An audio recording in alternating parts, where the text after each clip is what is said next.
అందరికీ welcome to NBN Telugu blog.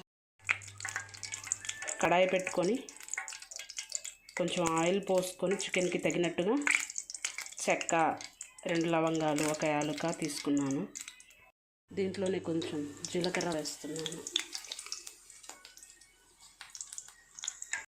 ఇలా fry అయ్యేప్పుడే కొద్దిగా పసుపు వేసుకొని ఫ్రై చేసుకున్నాను. ఆనియన్స్ ఇలా బ్రౌన్ కలర్లో ఫ్రై అయ్యాక 2 టేబుల్ స్పూన్లు, పెద్ద టేబుల్ స్పూన్ల అల్లం వెల్లుల్లి పేస్ట్ వేసుకొని పచ్చివాసన పోయేంత వరకు ఫ్రై చేసుకున్నాం.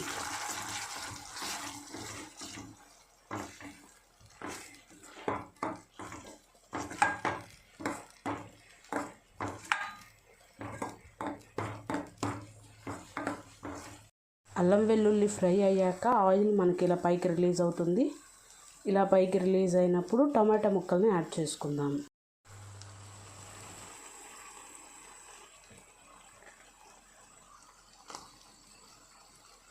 అవుతున్నప్పుడే 2 పచ్చిమిరపకాయలను చీల్చి కరివేపాకును కూడా కలిపి కలయబెట్టుకోండి.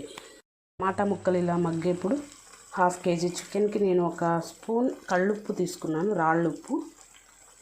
బిగినర్స్ ఎవరైనా చేసుకునే వాళ్ళు ఉంటే సాల్ట్ ఫస్ట్ తక్కువగానే వేసుకోండి, తర్వాత సరిపోతే చూసి యాడ్ చేసుకోవచ్చు.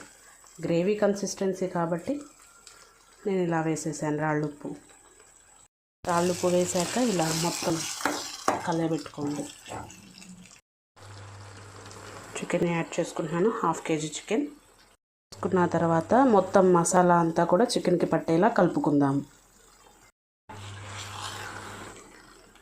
ఇలా నిదానంగా కలుపుకుంటూ ఉండండి, మొత్తం చికెన్కి మసాలా పట్టేలాగా.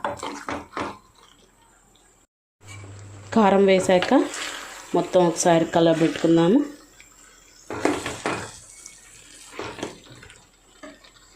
లో రిలీజ్ అయిన వాటర్తోనే ఉడుకుతుంది.